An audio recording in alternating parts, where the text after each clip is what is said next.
We were joking earlier that because of her acceptance of Durandal and Ray the very end, inadvertently Talia is like the best character. She is a Mercedes of this essentially. She'll accept anyone despite their faults. I mean, hell, she was actually willing to hook up Stella with medical treatments, whereas their doctors wanted to get rid of her right away. Yeah.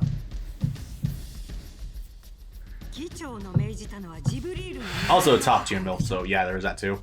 Although she's kind of cursed to look at if you look at her hair without the hat on. Yes. That's bothersome. You have sex with her. There's a chance that the hair will poke your eye out. That's the one thing I hate is her fucking hair. Yeah. So yeah, something is happening here, but he still wouldn't have gotten his shit together yet. Yeah. This wouldn't be. This wasn't in the movies.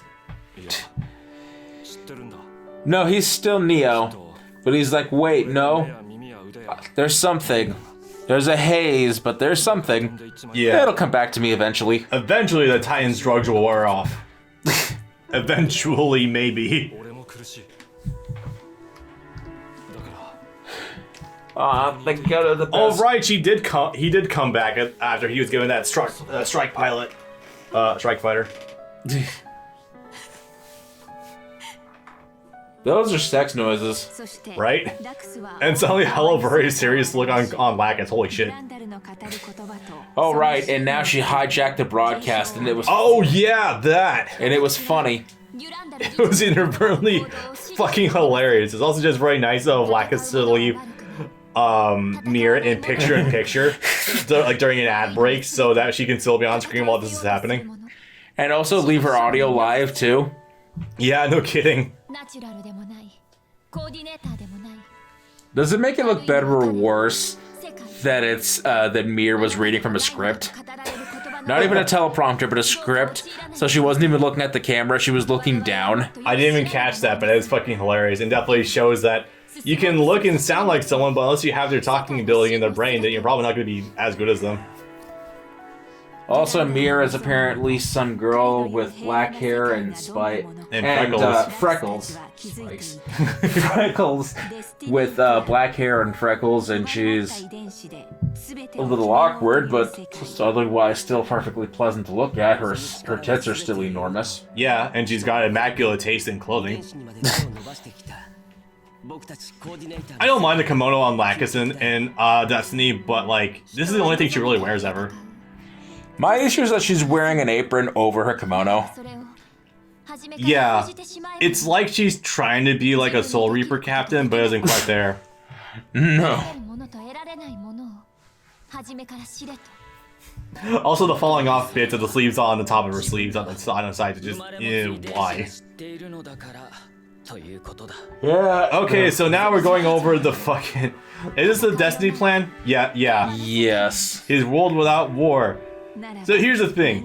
What he said was true from a certain point of view. More Star Wars.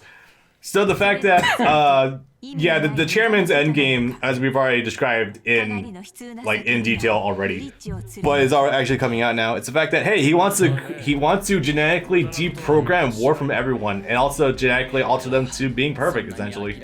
Do it. Join me. It is your destiny. Take the genes.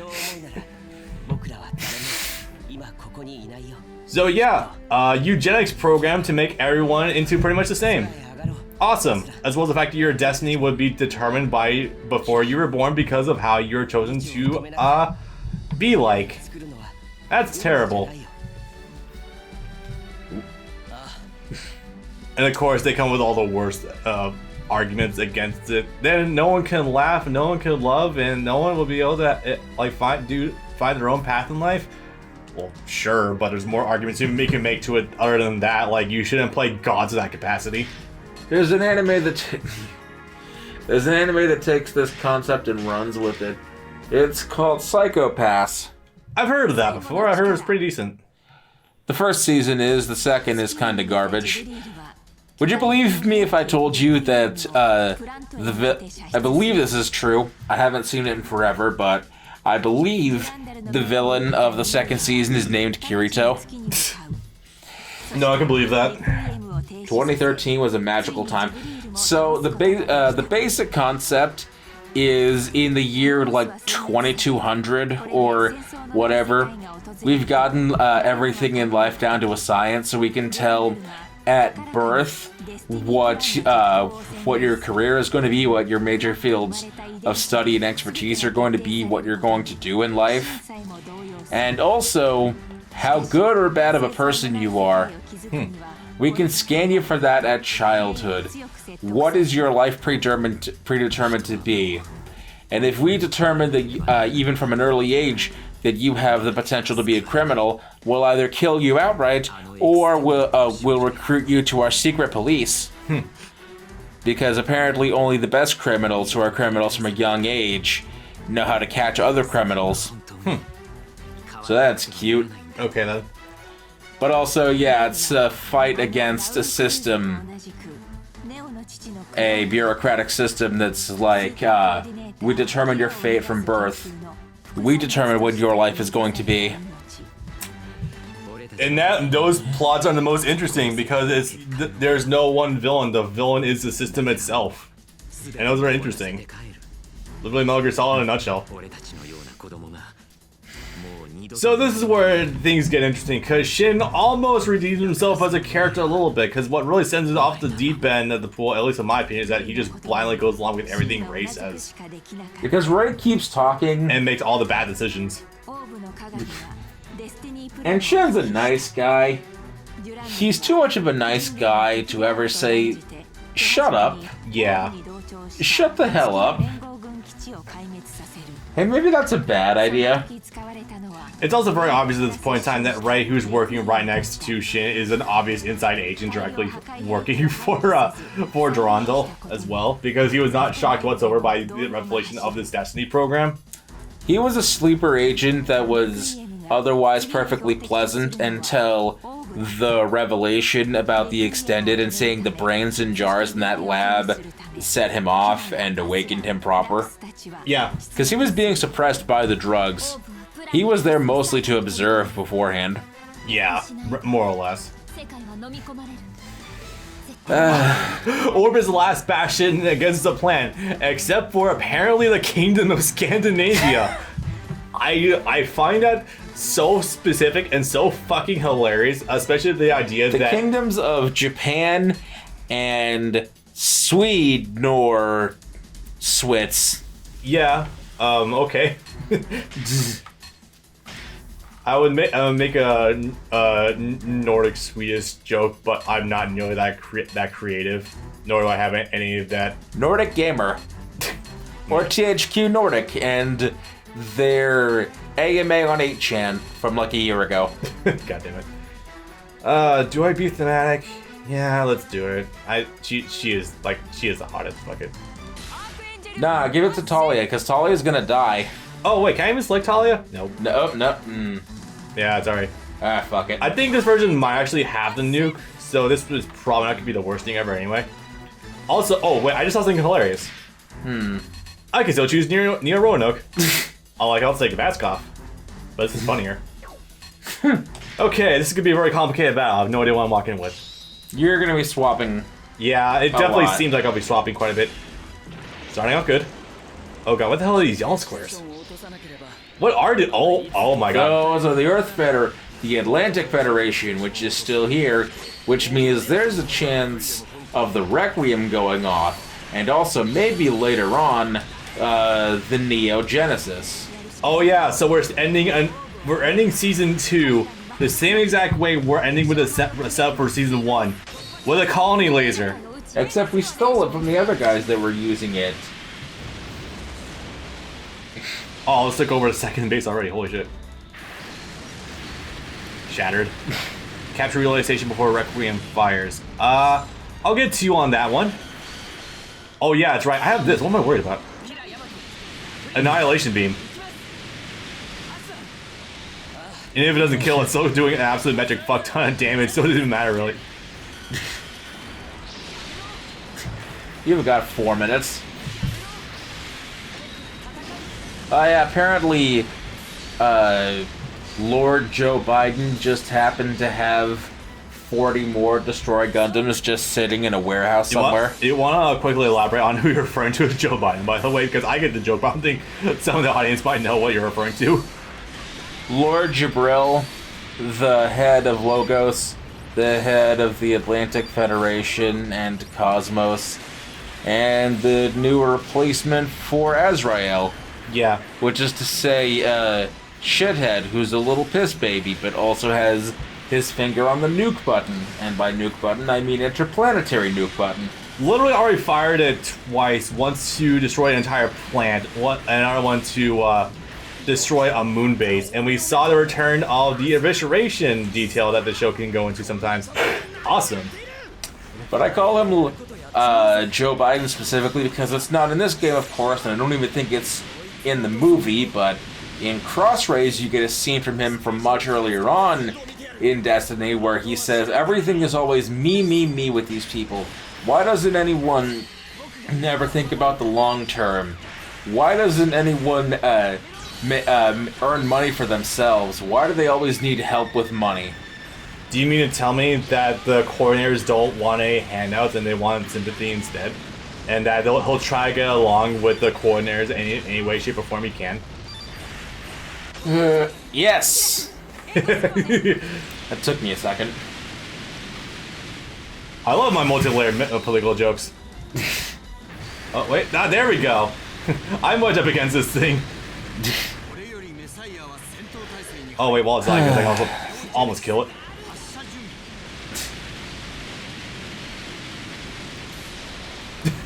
I feel bad for these things, honestly. It really made things worse about that Joe Biden discovery that I was playing Crossrays during the primaries. Oh my god. Which primaries? DNC or actual, like... Oh shit, I need to get out of here. Well, I mean, I gotta know when I can just go take care really fast. In like May or April. Oh, so before it really got it really like solidified. Okay. Back when people still unironically wore Bloomberg stickers. Oh my god. Those people did exist. No, I saw them. I know, and it's just so weird to think about. There are 2 or 3 different routes I take to work sometimes, depending on what day of the week it is and what time of day I'm heading into work. And there's a park on one of them, and they put up a bunch of Bloomberg signs in that park literally the day before he surrendered. Oh, man. And they didn't take them down until 2 months later. Jesus. Yeah, they were real bitter about that. Apparently, God forbid, a man with no speaking ability lose by a landslide. And who also had apparently 70 sexual harassment cases. That were all just conveniently swept under the rug.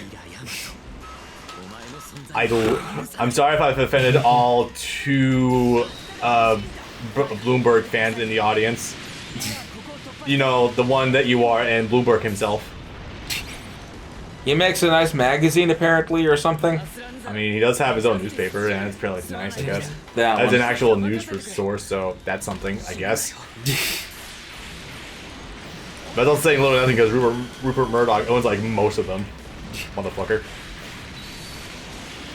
I'm gonna tell you though, Crossrays though really did save my year.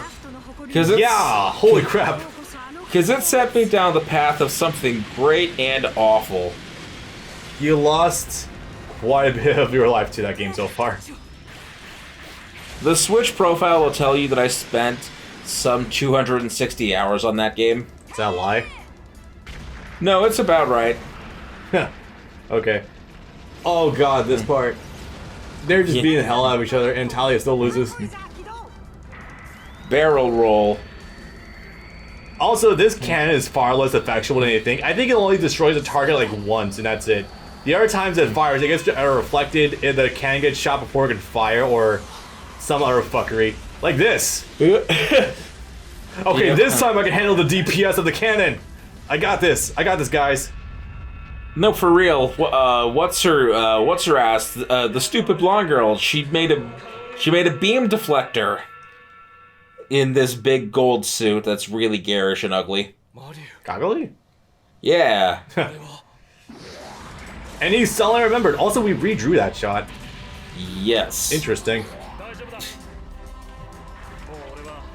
And suddenly memory comes rolling back. It only required doing the same thing again that ironically made you lose your memory in the first place. Well, not the direct result of it, but what made you go missing in the first place?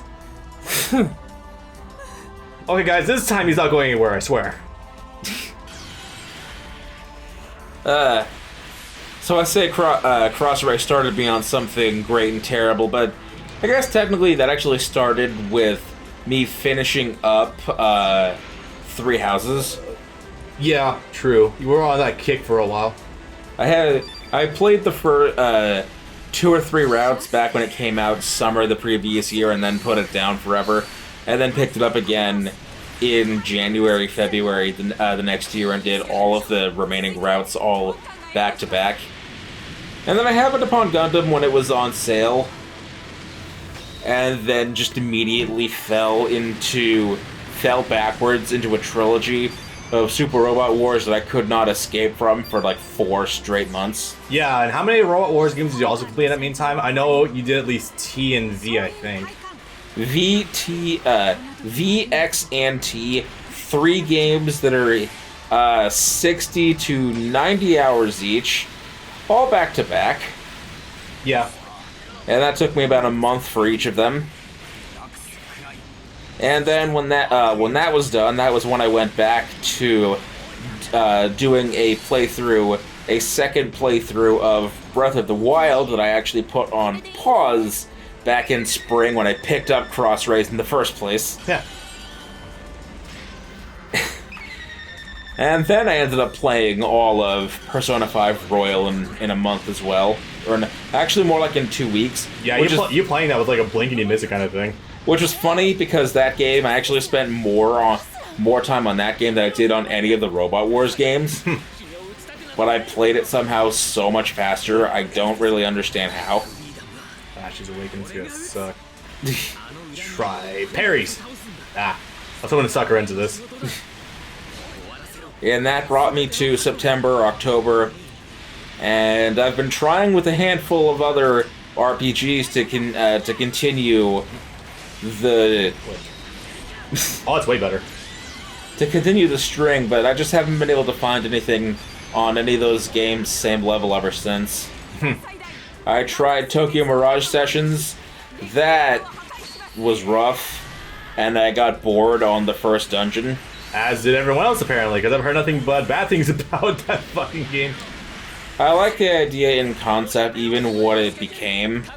That doesn't bother me, because all of modern SMT kind of has that Persona anime flavor to it, even the ones not called Persona. Yeah. And Fire Emblem itself is pretty fucking anime, so what does it matter? Yeah, the art style for Fire Emblem was absolutely fucking growing me with 3 houses, so I can't complain too much about that. In fact, if nothing else, I would say that its art style is leagues better than a lot of past Persona games, personally speaking. Yeah, that's fair. I know it's a tenuous statement, but that's kind of what I feel. Oh yeah, since this is the exact same level as before, yeah, check it out. It's rotating. Oh wow. Very slowly. Nice. See, the scale of this fucking game, though, sometimes is amazing. Alright, who am I fighting? Yeah. Oh, you gotta go inside. Fucking Ray would be the last boss warning. It said advancing inside it. Oh, there he... And he has another guy with him. Nice. You know, I hope you know that after this, I'm gonna definitely ask to borrow Gundam 3 again, so that way I can just play it on my own and finally beat the whole game. So I never got that far into it. I got a certain amount into it, I stopped playing, because I had to give it back to my friend Rob, and then I bought my own copy, and he's just kind of using it ever since. So truly, this is a reverse of our usual problems, where I borrow a game for months on end, and then don't do anything with it. Ah, yes, who could forget that time that you took the Budokai collection for like for like 4 straight years. Yup. Started with Budokai 1, and I did start 3, but then my computer had a hiccup where the CPU kind of died, so I got burnt down on it, but I knew I was going to get back to it eventually. And then after a lot of games, I did get back to it. I think I did Storm 2 first or Budokai 3 first? I think it was Budokai 3 first. Storm 2... No, you did it after Storm 1. No, yeah, you did it after Storm 2. Because that was something you were doing in 2019, and you started Budokai 3 again in 2020. Yeah, I remember I was at least doing Budokai 3 into like summer. And then they kill really fast, and then I did Berserk. I'm still doing Berserk. This shit takes a while. Yeah. Anyway, so at some point... Wait, are we showing it now? Okay, yeah. So at some... What the fuck? The beam shields. Oh, right. God, that was a blur. The beam shields will only deflect beams, but don't actually do anything against physical weapons. Oh my god, we are blowing up the Death Star. How did I miss that during our movie? I was kind of zoning out for that one. Because this was cut from the movie. Oh. Yeah, that would do it. Oh, that's what that fucking beam of light was. Yeah. From Shin's perspective, after you guys ass kicked by Athrun. Yeah. Thank you, beam blades and legs. They did this way earlier on. I don't know why you're showing it now. Oh, because it's part of the main base itself. Never mind.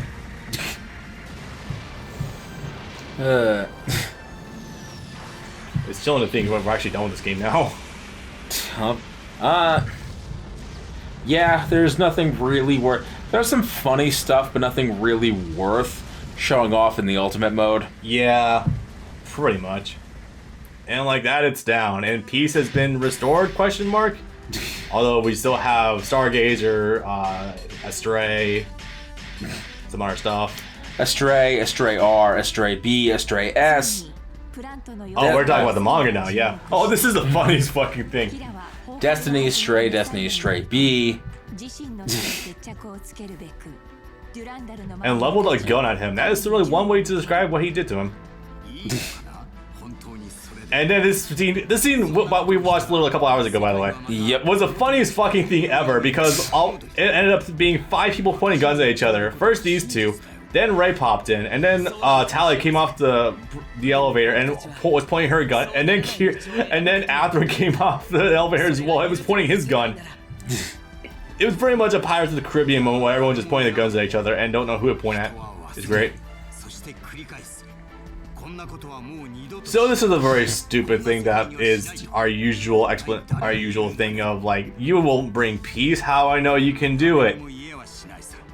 Cause I never give up. That's my ninja way. No, that's more or less what he said.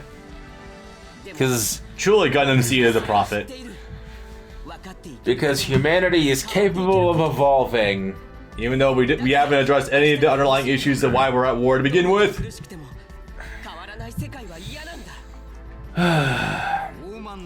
You can tell this idea of evolution was written by a Japanese person, that humanity is capable of evolving and being kind to each other, because in a very real world situation in America, no one will even put a piece of fucking cloth over their face if it means not killing the next 30 people they meet. Yup. Fuck you, die anyway. I don't want to wear a piece of fucking cloth. I don't care if I'm one of those 30 people that's gonna die. Fuck you anyway. Yep.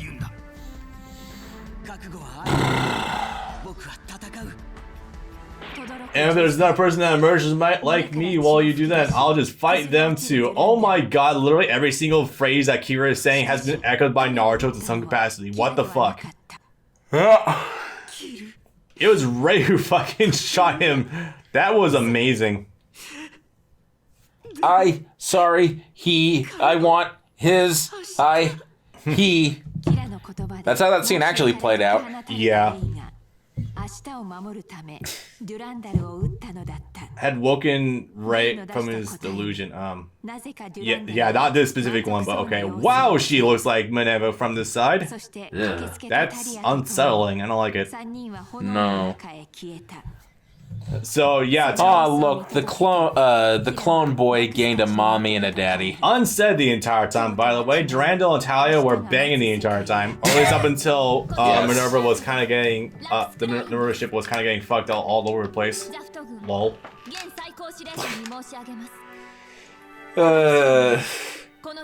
So Talia is accepting of Durandal despite the fact that he wanted to pull full-on eugenics for all of humanity, and Ray despite the fact that he is a homicidal clone who has very little time left to his existence. So, you know, that's fun. And this was happening the entire time. Wow, this is so post-processed. Holy shit. Because it was not depth of field at all, like in No. this shot before. They definitely put that in for this game. And apparently took an ass kicking of his mech and himself to make Shin realize that, yeah, we've been doing it wrong. Oops. And then he'd cry. And then they'd just sit there and cry for like 15 minutes. And it's super weird. You would not think a human being would have that much water inside their head, but nope. Especially in space. Yeah, Shin found a way, as does the human race. Holy shit, what the hell was that? Okay. Okay. It was actually good up until here. Yeah. Like, literally this is where it really goes bad, but like, okay.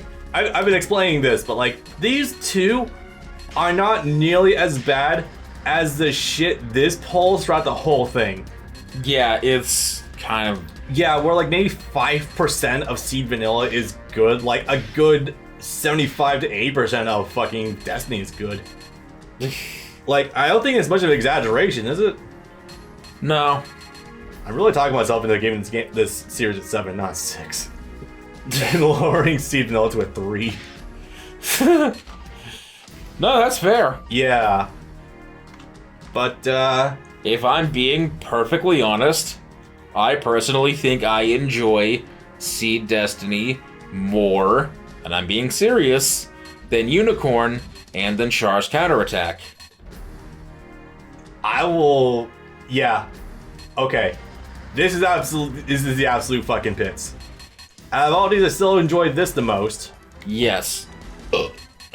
Zeta's the best one here, that's without question. Because these are still both pretty bad, but God. I see merits to Unicorn. I think this might be worse than Unicorn. Yes. Yeah. God fucking damn, okay. Well, I mean, comparing apples to apples here, even though I'm now actually kind of convinced that they included Seed because, you know, obvious retelling of this. But, like, I do like this probably more so than these two.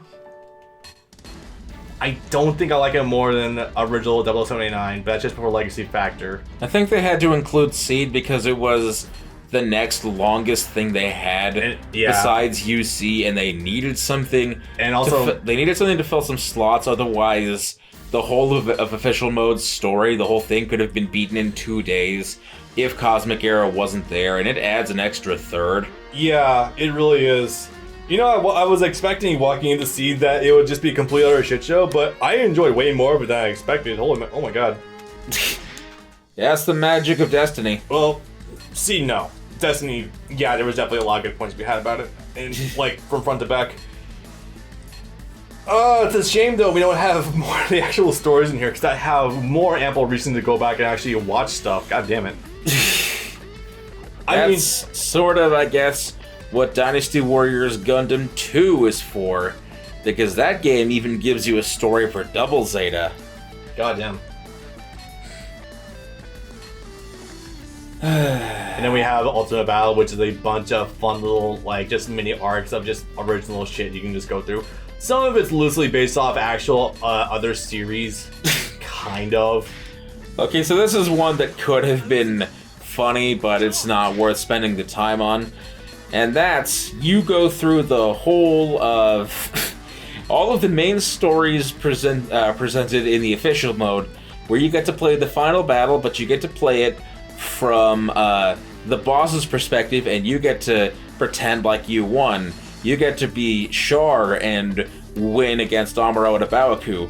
You get to be fucking Shirako and win. Yes. You also get to get to be. God damn it. Char. You get to be Quattro and actually be in league with Haman, and then go back with Haman to Axis. Oh Jesus. You get to be full frontal and win. You get to, I guess, be the jackasses, the drug kids, because there wasn't really any other. Azrael, I guess. Yeah. Same thing here. You get to be Ray, I think, or no, you get to be Shin, and you get to actually beat up Atherin, etc. That could have been funny, but there's not enough there to warrant doing all of that. Yeah, pretty much. But the ability to have that in general is still funny, though. Yeah, honestly, this mode is way more fulfilling than the treasure log in Pirate Warriors 4, because it feels like there's actual tangible what-if stories. It's kind of fun. There's dialogue. There's honest-to-God fucking dialogue. There's dialogue. You can choose from a number of actual good characters instead of being railroaded to Whitebeard or Karakuri. It's honestly just kind of like, this is legitimately like kind of one of the better original game modes I've seen yet for one of these Dynasty Warriors games, or Dynasty Warriors anime games, I guess. You can do something funny, like have at first Shirako and Treize be teamed up with Ribbons to save the Earth and outer space, but then have Ribbons double cross you, and then you get to pick to either fight with the Wing Gundam pilots or Celestial Being and fight back against Ribbons. I like that idea of just being people being dickheads against each other. That's great. So the point is that, yeah, this game, it's $40 PSN exclusive in North America, go figure.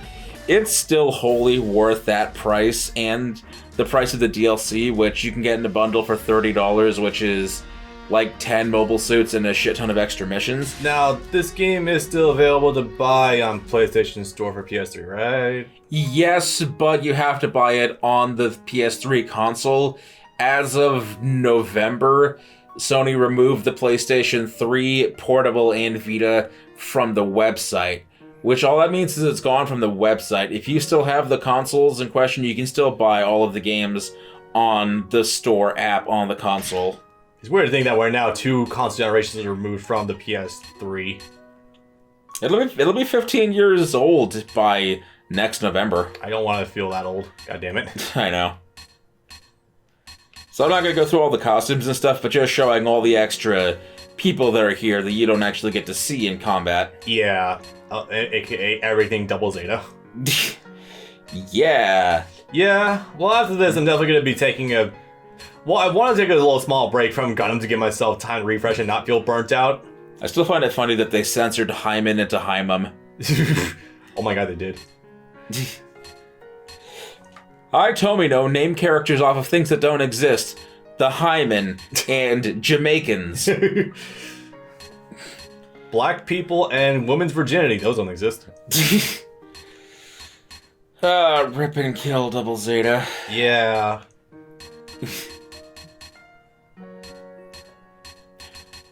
Oh, bless this game. This is one of the only games that has either had Austinage, period, and also not made him look like an ugly football sack. Yeah, I could believe that. Especially in Robot Wars, they make him look like his face is made of an actual football. Oh, Jesus. It's hideous.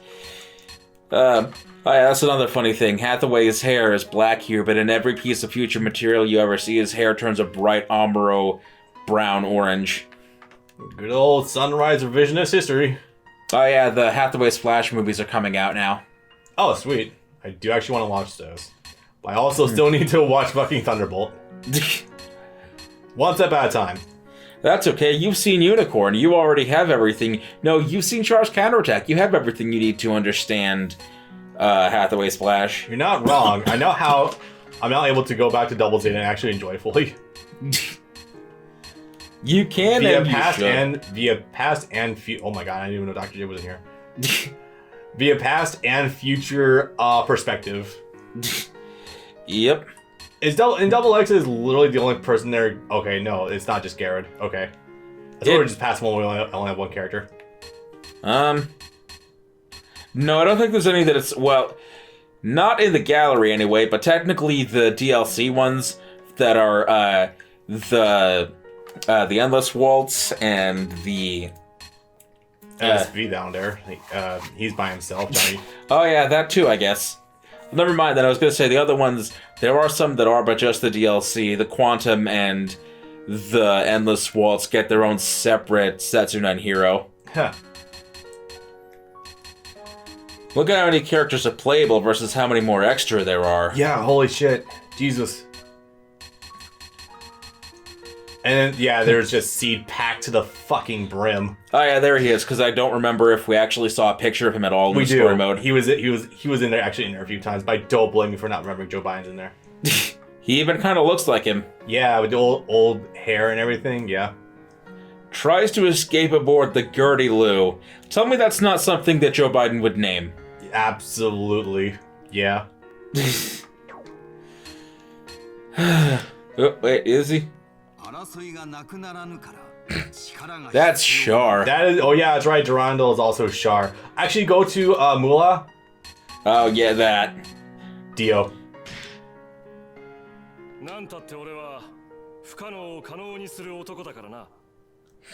Is Dio. Oh, we can keep going with this. Yeah, let's not dwell too much longer. I gotta run to the bathroom. No, just the Dios. Yeah.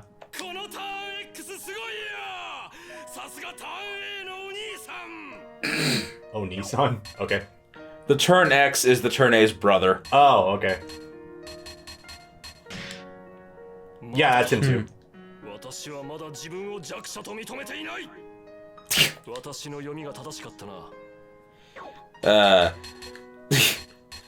And of course the goodest boys that never stood a chance. Yeah, even though this came out well after Double was already done. Well, actually not well after, but pretty no, after. Well after, a full 4 years after the movie. Yeah. And of course they were all DLC in 3, but those have all been terminated from the store 4 years ago. Yep. In America. We could get a European copy, but that would be super expensive, and it would have to be specifically the England version, and that would mean importing an England game and its DLC, and that's expensive. The only other option really is to get an Xbox 360 and load it up on there. Yeah, that's... Or just emulate the game, which, I mean, that's also a viable option, but not sure how DLC interacts yet with console games on emulator. I'm sorry to get it set up easily, but Jesus Christ. I think they have a handle on that. Yeah. Okay, boys, that's been fun. Hope you enjoyed our little introduction to Gundam for all of you. that was quite the ride. Next up, well, I have no idea what the fuck we're doing next. Actually, there's only like one new Touhou game that's come out. There's still working my way through that. I mean, obviously from here, there's not really a lot of other viable Gundam Dynasty Warriors games. There's 3. We've already tried 2 before. It's not amazing. That was the PS2 version, though. Yeah, that was. I don't have faith the PS3 version will be much better, but one could hope. There's Jump Wars. I don't know how fast we want to jump on that though.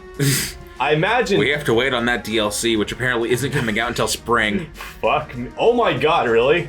Yeah, they said something to that effect. No, because they were going to release them as a pack like they did for all the other parts of Season 2, but they decided, no, we're going to release Yoruichi in January or February, but Giorno, he'll come out in like March or February. I am fully convinced they're doing that out of fucking spite.